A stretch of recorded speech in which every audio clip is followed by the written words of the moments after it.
네, 3.1절 앞두고 거리에 태극기가 보이기 시작했습니다. 그런데 우리나라의 상징, 태극기, 그 형태에 대해서 얼마나 잘 알고 계십니까?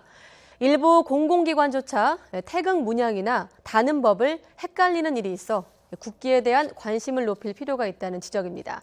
조성호 기자가 취재했습니다.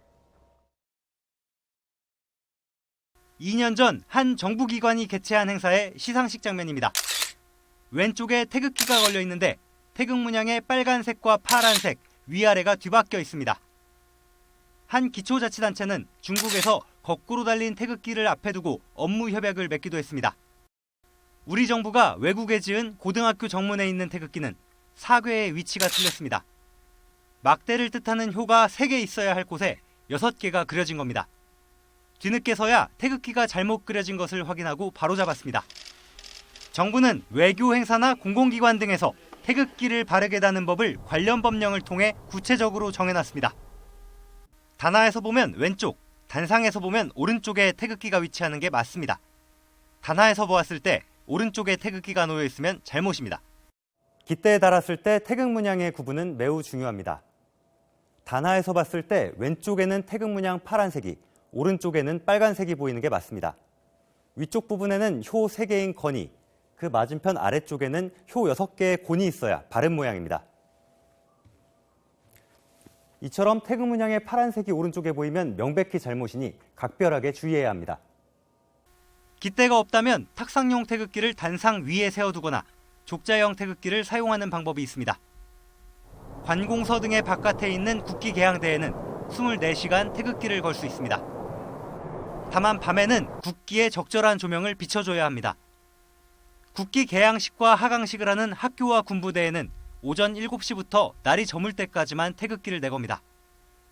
눈과 비가 쏟아지거나 바람이 세게 불어 국기가 망가질 수 있을 때는 개항대에 국기를 달지 않습니다.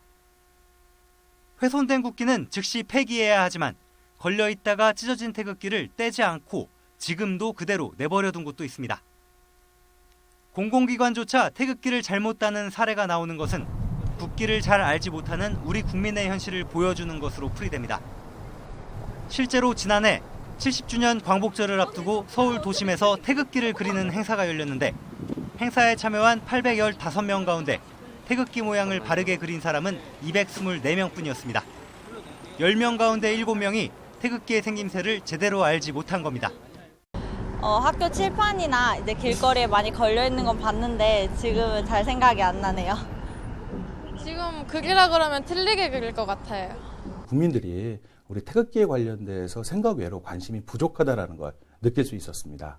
앞으로 우리는 이런 국가 브랜드 시대에 대한민국 대표 상징인 태극기, 어떤 국기에 관련된 관심을 좀 더 기울일 필요가 있는 시기라고 생각이 듭니다. 전문가들은 태극기에 대해 배우는 것이 국기를 제대로 다루는 출발점이라고 말합니다. 국기를 올바르게 개항하기 위해서는 태극기 역사와 의미가 먼저 전달돼야 되는데, 그러기 위해서는 정부나 교육기관에서 그와 관련된 교육이 강화돼야 된다고 생각합니다. 3.1절을 맞아 우리 주변에 태극기가 제대로 걸려 있는지 살펴보고 문제가 있다면 바로 잡아서 우리나라의 상징이 제대로 대우받을 수 있도록 관심을 가질 필요가 있습니다. YTN 조성호입니다.